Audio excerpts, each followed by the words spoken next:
SSC GD 2018 का vacancy आने वाला है, जिसका डेट भी आ गया है। 25 मार्च 2021 से शुरू हो जाएगा और आपका नोटिफिकेशन जो है 21 मार्च 2021 को आ जाएगा। तो दोस्तों, आप जब फॉर्म भरने से पहले आप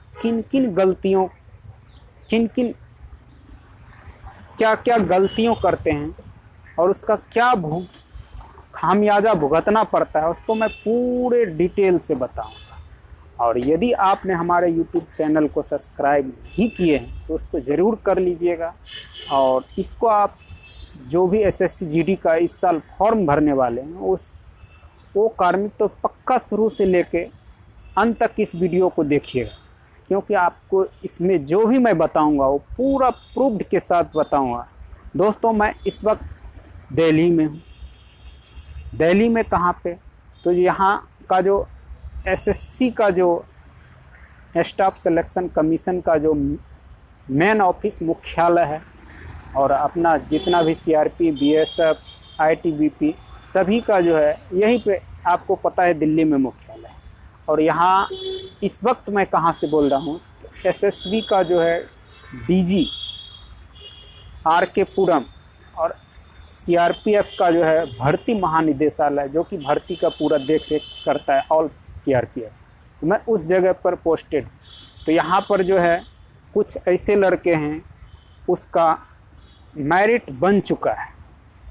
मेरिट बनने के बाद देख लीजिए उसने फॉर्म भरने वक्त क्या किया था, ओबीसी चॉइस किया था। और जब वह टेस्ट के लिए जैसे फिजिकल के लिए गया तो उस वक्त जो है वो उसके पास ओबीसी है ही नहीं। तो फिर उसका क्या किया गया कि फिर 5 दिन का समय दिया, 5 दिन के अंदर वो नहीं कर पाया जमा। 5 दिन में तो ओबीसी बन नहीं पाता है। उसके बाद फिर क्या हुआ, उसका वहाँ से लिखा दिया गया कि आपका जो है सिलेक्शन जनरल से होगा। जनरल से होने के बाद देख लीजिए कि उसका मेरिट भी बन चुका है, सब कुछ हो गया।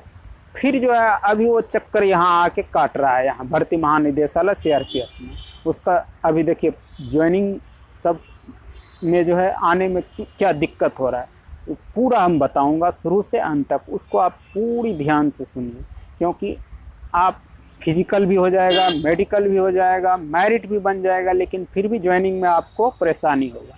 तो उस परेशानी से बचने से पहले ही आप जो है डॉक्यूमेंट्स को सही से तैयार कर लीजिएगा, तो आपको आगे चल के जो है परेशानी नहीं होगा। जैसे कि जैसे आप उम्र में छूट चाहते हैं तो ओबीसी के लिए जैसे करते हैं अप्लाई, जैसे ओबीसी के हो चाहे करेक्टर का तो इसमें अभी नहीं, वो तो बाद में लगेगा।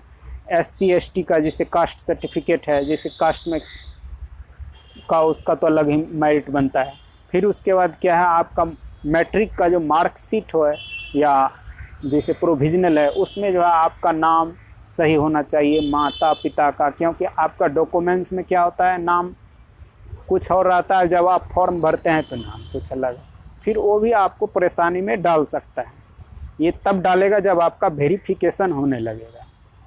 उसके बाद देख लीजिए इस तरह से आप इसको तैयार कर लीजिएगा। और फॉर्म भरने वक्त जो है कोशिश कीजिएगा, आप किसी दुकानदार के पास जाते हो या साइफर कैफे वाले के पास जाते हो, वो क्या करता है जल्दी जल्दी में आपका फॉर्म भर देता है, और उसको क्या करता है, आप उसको देखते नहीं है कि आप अपना पूरा कैटेगरी देखना है। जैसे आप नक्सल प्रभावित क्षेत्र में आते हो या नहीं आते हो, उस वक्त क्या होगा, आपका उसमें सही कर दीजिएगा बिना जाने या किसी से पूछे हुए। उसको पूरी तरह से आप जानकारी ले लीजिएगा। आपका क्षेत्र, आपका डिस्ट्रिक्ट में भी आपका क्षेत्र या प्रखंड क्या और नक्सल प्रभावित क्षेत्र में आता है, ये देखना है आपको। ये नहीं कि आपका जैसे ये डिस्ट्रिक्ट है, वो डिस्ट्रिक्ट नक्सल प्रभावित क्षेत्र में, डिस्ट्रिक्ट में भी वो क्षेत्र जहां आप रह रहे हैं वो क्या नक्सल प्रभावित क्षेत्र में है।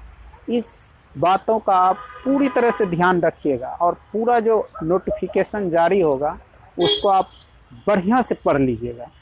उसके बाद आप फॉर्म भरिएगा, और वहाँ साइफर कैफ़े के पास जब वो फॉर्म भरता होगा, या आप अपने मोबाइल से खुद भी आजकल तो भर सकते हैं। तो इस तरह से जो है ये छोटी छोटी बातों पे आप बिल्कुल ध्यान देते हुए भरिएगा, ताकि आपको जो है बाद में कोई किसी भी प्रकार का कोई परेशानी नहीं होगा। जैसे साइफर कैफे के पास जाते हैं, वो जब फॉर्म आपका भरता है तो उसको पक्का एक बार आप देखना है पीछे से, क्या मेरा नाम सही, सब कुछ नंबर सब सही भरा है या नहीं भरा है। नहीं तो ये देख लीजिए, आपको ये क्लिप में दिखा रहा हूँ, यहाँ से आपको समझ में आ जाएगा कि देखिए इनका बीएसएफ में जो है ज्वाइनिंग हो गया है, अथी मेरिट बन चुका है। और उसके बाद भी ये यहाँ पे देख लीजिए, यहाँ आ रहा है ये डॉक्यूमेंट सही करने के लिए क्या वो पहले कहाँ गया था, एसएससी स्टाफ सिलेक्शन कमीशन में आवेदन दिया। स्टाफ सिलेक्शन कमीशन के पास तो है ही नहीं पूरा डॉक्यूमेंट्स, वो तो सब जितना विभाग है वहाँ भेज दिया। अब यहाँ पर जो है जब इसका वेरिफिकेशन हो रहा है फिर उसका मेरिट जो है उसी हिसाब से बना। जो आपने फॉर्म भरे थे उसने जबकि ओबीसी का सर्टिफिकेट दिया नहीं था फिजिकल के वक्त और मेडिकल के टाइम में, उसका किसी कारण से लेट हो गया होगा, जो भी हो, या नहीं बना पाया था तो वो तो आपके इंतज़ार में नहीं रहेगा ना, 2 महीना 3 महीना लगता है बनाने में।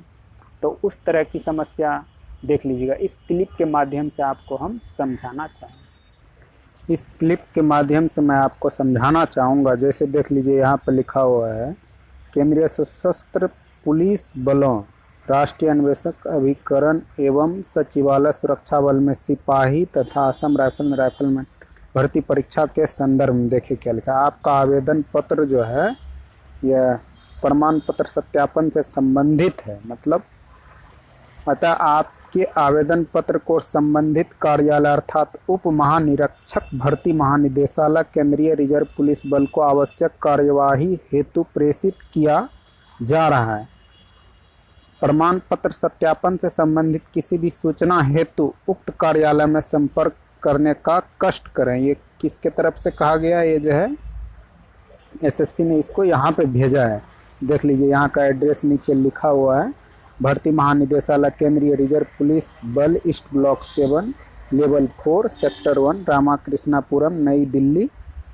ये यहाँ का एड्रेस है। अब देखिए उसने गलती कहाँ पे क्या किया था वो देखिए, पूरा मैं आपको बताऊंगा। देखिए यहाँ पे देख लीजिए, यहाँ पे एसएससी, ये देखिए इसका जो है विषय में क्या लिखा हुआ है, मेरे कैटेगरी में बदलाव ना होने हेतु या सामान्य श्रेणी से फाइनल मेरिट में चयन ना होने हेतु जो ये आवेदन दिया हुआ है, ये कहाँ पे दिया हुआ है देख लीजिए। यहाँ सेवा में लिखा हुआ है, under secretary block number 12 CGO complex Lodhi road new Delhi. मतलब एसएससी का जो है स्टाफ सिलेक्शन कमीशन में दिया था। देखिए इसने गलती क्या किया था, जब फॉर्म जब अप्लाई किया था तो इसने ओबीसी का दिया था, लेकिन जब ये फिजिकली के लिए जब गया था तो देखिए यहाँ लिखा है, तो उसमें क्या क्या कि इसका जो है मेरिट ओबीसी नहीं दिया। तो इसको देखिए यहाँ लिखा है 5 दिन के अंदर जो ओबीसी सर्टिफिकेट मांगा था नहीं देने के पर जो है मेरा सिलेक्शन सामान्य श्रेणी से किया गया।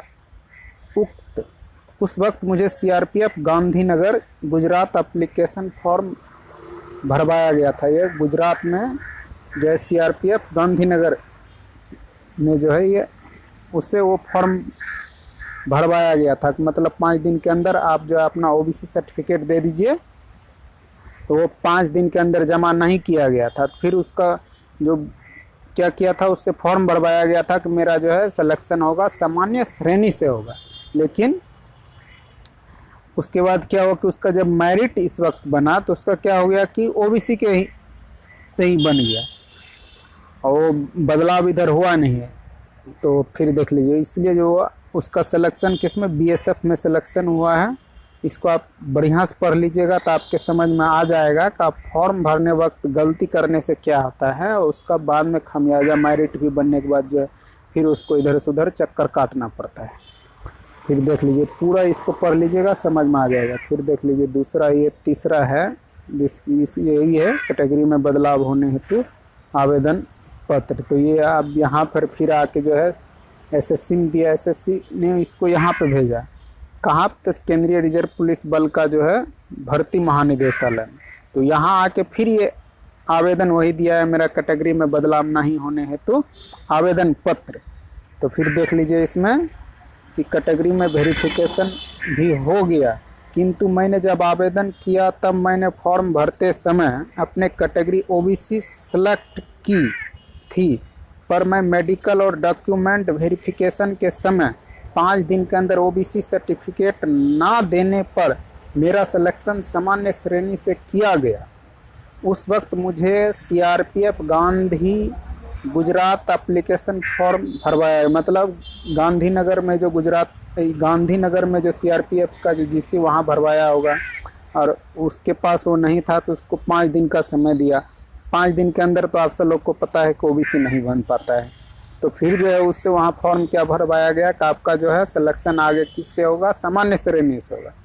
लेकिन आप जो पहले जो फॉर्म भरे थे ओबीसी का दिए थे, सेलेक्ट जो किए थे, उसी अनुसार से आपका क्या हो गया, मेरिट बन गया। मेरिट बनने के बाद फिर देख लीजिए इसको किस में सिलेक्शन हुआ है, तो बीएसएफ में सिलेक्शन हुआ है, वो भी बता दिया गया है। लेकिन फिर भी जो है यहाँ जब मेन रूप से जो अभी जब ज्वाइनिंग के समय जो वेरिफिकेशन हो रहा है उसमें फिर जो है इसको इधर से उधर फिर भटकना पड़ रहा है कि कभी एसएससी ऑफिस में घूमना पड़ रहा है, कभी सीआरपीएफ का। तो इस तरह की समस्याएं आते रहते हैं। तो इसलिए जब आप फॉर्म भरते हैं तो उसमें आप बढ़िया से उसको एक बार पढ़ लीजिए, उसके बाद पूरी तरह से एक बाय पॉइंट भरिएगा, तो बाद में आपको कोई दिक्कत नहीं होगा। बस तरह से आपने देख लीजिए इस लड़के का कहाँ पे क्या गलती था, क्या इसने गलती किया। सब कुछ सही किया इसने, एग्ज़ाम भी निकाला, फिजिकल भी निकाला, मेडिकल में भी पास हुआ, मेरिट भी बना। लेकिन जब वेरिफिकेशन के टाइम में जब पूरी तरह से आपका मिलान किया गया तो उसमें देख लीजिए इसका फॉल्ट क्या पाया गया। तो उसके बाद भी जो है सब कुछ होने के बाद भी जो है इनका आप हालत देख रही हो, यहाँ पे भटक रहे हैं इधर से उधर, इस ऑफिस तो उस ऑफिस, वो आगे अब इसका क्या होता हो तो पता नहीं। चलिए, यदि आपने हमारे इस चैनल को सब्सक्राइब नहीं किए हैं तो ज़रूर कर लीजिएगा, और इस तरह का वीडियो जो हम आपके लिए लाते रहेंगे। अगर किसी भी तरह की आप वीडियो चाहते हैं तो अपने कमेंट बॉक्स में ज़रूर लिखिएगा। मैं कोशिश करूँगा उस वीडियो के माध्यम से आपकी को सही जानकारी देने की कोशिश करूँगा। जय हिंद।